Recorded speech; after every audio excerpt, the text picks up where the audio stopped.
योगेन्द्रमथास्य शिष्यं श्रीशङ्कराचार्यमथास्य पद्मा पादं च हस्तामलकं च शिष्यं तं तोटकं वार्तिककारमन्या नश्मद्गुरून् सन्ततमानतोऽस्मि। श्रुतिस्मृतिपुराणानामालयं करुणालयं नमामि भगवत्पादं शङ्करं लोकशङ्करं शङ्करं शङ्कराचार्यं केशवं बादरायणं श्रोत्रभाष्यकृतो वन्दे भगवन्तौ पुनः पुनः। ईश्वरो गुरुरात्मेति मूर्तिभेदविभागिने व्योमवद्व्याप्तदेहाय दक्षिणामूर्तये नमः। दक्षिणामूर्तये नमः। प्रथमे श्री श्री ठाकुर महाराजेर रातुल चरणे आमार सश्रद्धा भुलुण्ठित प्रणाम। मंचे उपविष्ट पूज्यपाद महंत महाराज रातुल चरणे आमार सश्रद्धा भुलुण्ठित प्रणाम। मंचे उपविष्ट वयोज्येष्ठ सन्यासी वृंद, ब्रह्मचारी, अंतेवासी एवं सन्यासिनी मा सवार चरणे आमार साष्टांग दंडवत प्रणाम। जय गुरु संभाषण सहित ओम नमो नारायणाय।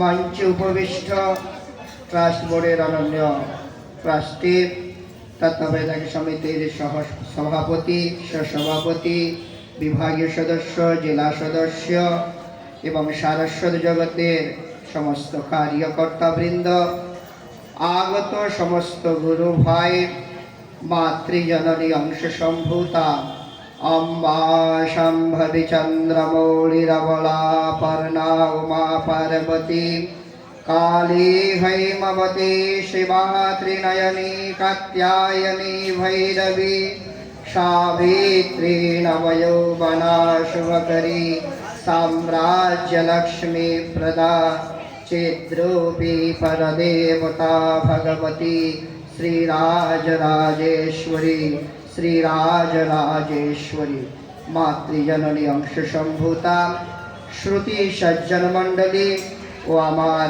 যাদবপুর গ্রামবাসী বৃন্দ এবং ইলেকট্রন মিডিয়ার মাধ্যমে যারা এই অংশগ্রহণ করছেন এই সভায় এবং যারা লাইভ টেলিকাস্ট দেখছেন, প্রত্যেককে আমার অন্তরের অন্তঃস্থল থেকে অন্তরঙ্গ সভার সভামঞ্চ থেকে জয় গুরু প্রীতি সম্ভাষণ। জয় গুরু, জয় গুরু, জয় গুরু। पूज्यपाद महंत महाराज कर्तृक आदिष्ट हইয়াছি যে অন্তরঙ্গ সভার আজ যে উদ্বোধন, এই সভাকে উদ্বোধিত করার জন্য। তো নিজে যতক্ষণ উদ্বোধিত না হওয়া যায় তো অপরকে উদ্বোধিত করা যায় না। তো আমি জানি না নিজেটা কত উদ্বোধিত হয়েছি যে আপনাদেরকে আমি উদ্বোধিত করতে পারবো। তো মহারাজের আশীর্বাদ এবং বড়দের আশীর্বাদ মাথায় নিয়ে যতটুকু পারবো এবং নিজে উদ্বোধিত হতে পেরেছি ততটুকুই আমি করতে পারবো। তো প্রথমেই শাস্ত্রের মাধ্যমেই আমি প্রবেশ করব যে এই জগৎ অর্থাৎ বিশ্ব ব্রহ্মাণ্ড যখন একার্ণব জল দ্বারা জলমগ্ন অবস্থায় ছিল, তো প্রথমে এই জগৎ কিভাবে উদ্বোধিত হলো বা জগৎকে প্রথম সৃষ্টি কিভাবে করা হলো, তো সেই জগৎ থেকেই যদি আমরা শুরু করি এবং আমার নিজের জীবনের উদ্বোধন যেখান থেকে হয়েছে সেখান থেকেই যদি আমরা নিজেদের জীবনকে উদ্বোধিত করতে পারি তবেই জীবনের উদ্বোধন হবে।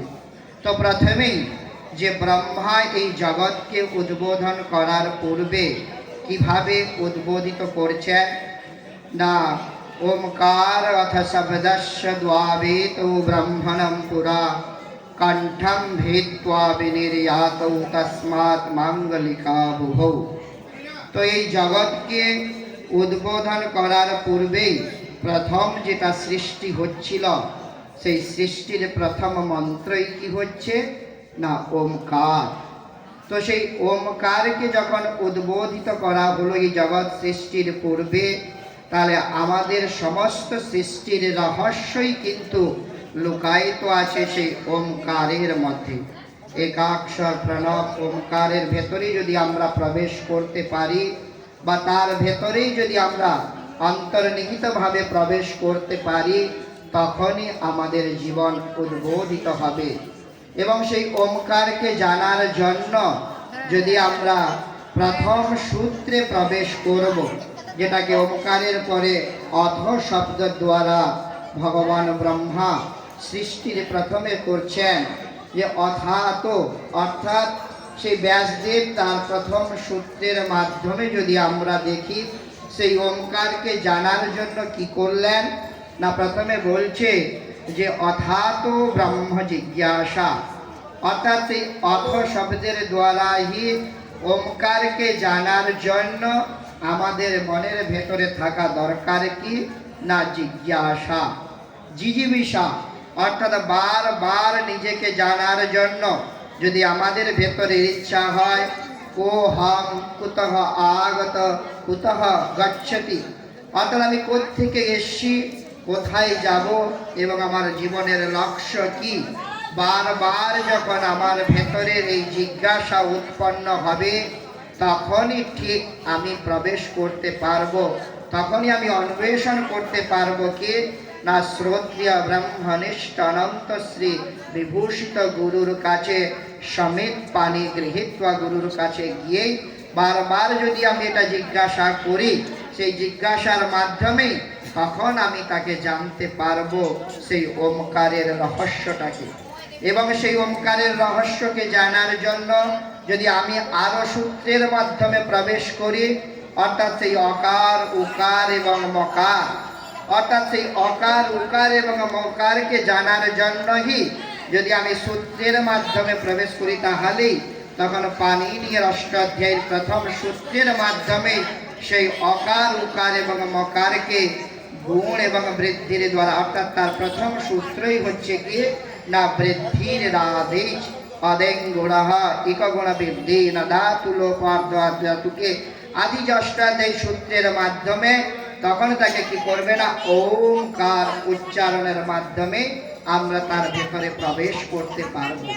এবং সেটাকে জানার জন্য যখন গুণ এবং বৃদ্ধির দ্বারা অ উ মকে যখন ওমে পরিণত করলাম, তখন তাকে জানার জন্য কিন্তু যোগের মাধ্যমে আমাকে প্রবেশ করতে হবে, যেটা পতঞ্জলি যোগসূত্রের মাধ্যমে প্রথম সূত্রই বলছে কি না চিত্তবৃত্তি নিরোধ ইতি যোগঃ, অর্থাৎ যতক্ষণ আমরা আমাদের সেই চিত্তের বৃত্তিটাকে নিরোধ না করছি, অর্থাৎ চিত্ত নিরোধ নয়, চিত্তের মধ্যে বৃত্তি, অর্থাৎ সেই বৃত্তি হচ্ছে 5 প্রকারের, সেই 5 প্রকার বৃত্তি যখন আমরা নিরোধ করব, তখনই আমি তাকে তুলতে পারবো কোত্থেকে না মূলাধার স্বাধিষ্ঠান অনাহত বিশুদ্ধ আজ্ঞা মণিপুর এবং সহস্রাগার থেকে, অর্থাৎ সেই কুলকুণ্ডলিনীর জাগ্রতর মাধ্যমে ওমকারী সৃষ্টি রূপায় হিংকারী প্রতিপালিকা ক্লীমকারী কাম রূপিণী বীজ রূপে নমস্তুতে।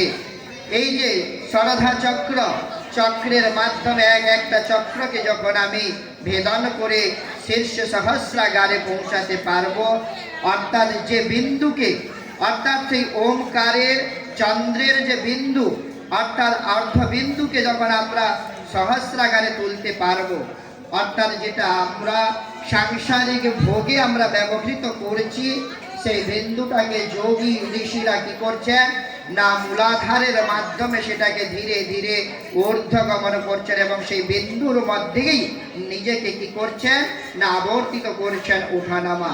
অর্থাৎ যখনই ঠাকুর মহারাজ সেই বিন্দুকে সহস্রাগারে নিয়ে গিয়ে যখন সবিকল্প থেকে নির্বিকল্পে পরিণত হয়ে ঠাকুর মহারাজ উত্থিত হয়ে গেলেন যে আমি গুরু, অর্থাৎ আমাদেরকেও তার বাণীর মাধ্যমে বললেন ঠাকুর মহারাজ যে যখন তোমরা প্রত্যেকেই ভগবান হয়ে ভগবানের সেবা করবে, তখনই আমার গুরুগিরি সার্থক হবে। যে বাণীটি আজ পাঠ করা হলো, সেই বাণীটারই উদ্বোধন হচ্ছে কি না আমাদের এই উদ্বোধন, অর্থাৎ আমাদের প্রত্যেককেই ভগবান ভাবতে হবে যে আমরা যদি সেই ভগবানের যে অংশ নয়, আমরা ভগবানের স্বরূপ, সেই ওমকার প্রণব স্বরূপ, সেই স্বরূপটাকে যদি আমরা নিজেদের অহম ব্রহ্মাস্মি তত্ত্বমসি অয়মাত্মা ব্রহ্ম প্রজ্ঞান ব্রহ্ম, যে তত্ত্বমসি মহাবাক্যাদির দ্বারা নিজেকে যতক্ষণ আমি উদ্বোধিত না করতে পারছি, ততক্ষণ কিন্তু আমাদের জীবনের উদ্বোধন হচ্ছে না। আবার চলে আমরা কি হয়ে গেছি না, আমরা মনের উদ্বোধনটাই আমাদের প্রত্যেকের দরকার। যে মন আমাদের আজকাল কি হয়ে গেছে না, তমসো মা জ্যোতির গময় মৃত্যুর মাম অমৃতম গময় উদ্ধিষ্টত জাগ্রত প্রাপ্য বরান্নি বোধত। যে উপনিষদ বলছে, বেদ বলছে যে কি না, অন্ধকার রূপী তমসা থেকে আলোর দিকে আমাদেরকে গমন করতে হবে, সেটাই হবে আমাদের জীবনের উদ্বোধন। আমরা মনকে কি করে দিয়েছি না, মনের মলিনতাটাকে দূর না করে, আমরা অন্তরের অন্তঃস্থলে প্রবেশ না করে, আমরা কেবলমাত্র সাংসারিক বা ওই আমরা মায়ায় মোহতে মোহিত হয়ে নিজের স্বরূপটাকে আমরা আজ ভুলে গেছি। তাই এই অন্তরঙ্গ সভায়, অর্থাৎ আমাদের যে অন্তঃকরণ চতুষ্টয়, সেই অন্তঃকরণ চতুষ্টয়ের যে বৃত্তি, সেই বৃত্তিগুলাকে যদি আমরা অন্তর্মুখী করতে পারি, তখনই আমি গীতার সেই বাণীর মধ্যে যে কি বহুনাম জন্মনামন্তে বাসুদেব সর্বমিতি স মহাত্মা সুদুর্লভ, যেটাকে ভগবান শ্রীকৃষ্ণ বলছেন যে বাসুদেব সর্বমিতি স মহাত্মা সুদুর্লভ, তখনই আমরা জানতে পারবো যে সমস্ত বাসুদেবময়।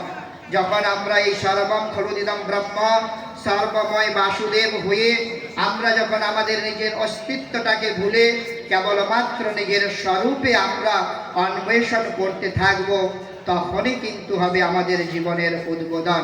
যেটাকে উপনিষদে বলছে যে, যেটাকে আমাদের ঈশাভাষ্য উপনিষদে বলছে যে যদি আমরা কেবলমাত্র সেই ত্যাগ বৈরাগ্যের দ্বারা তাকে কেবলমাত্র প্রাপ্ত করা যাবে। ঈশাভাষ্যমিদং সর্বম ইয়াৎ কিঞ্চিৎ জগত্যাম জগৎ তেন ত্যক্তেন ভুঞ্জিতা মাগধকস্য সিদ্ধনাম। কিন্তু আজ আমরা কি হয়ে গেছি না, ভোগবাদী, অর্থাৎ কেবলমাত্র যে আহার বিহার পশু সমানা, যে আমাদের আহার বিহার আজকাল আমাদের পশুর মতো হয়ে গেছে, যেটাকে ত্যাগ পূর্বক আমাদের উপনিষদ বলছে যদি আমরা ত্যাগ পূর্বক তাকে ভোজনের মাধ্যমে যদি গ্রহণ করতে পারি, তখনই আমাদের সেই স্বরূপত্বটাকে প্রাপ্ত করা যাবে। তাই উদ্বোধনী বক্তার বেশি সময় নেওয়া ভালো নয়। তাই আমি আমার বাণীকে সময়ের মর্যাদা দিতে হয়ে সবার জীবনে ঠাকুর মহারাজের বাণীর মতোই যে আমরা সবাই ভগবানের স্বরূপ, সেই ভগবানের স্বরূপ হয়ে ভগবানকে যখন আমরা সেবা করতে পারবো, তখনই আমাদের জীবন উদ্বোধন হবে। ঠাকুরের কাছে এই প্রার্থনা রেখে আমি আমার উদ্বোধনকে এখানেই বিশ্রাম দিচ্ছি। সর্বে ভবন্তু সুখিনঃ, সর্বে সন্তু নিরাময়া, সর্বে ভদ্রাণি পশ্যন্তু মা কশ্চিৎ দুঃখভাগ্ ভবেৎ। ওম শান্তি শান্তি শান্তি। জয়।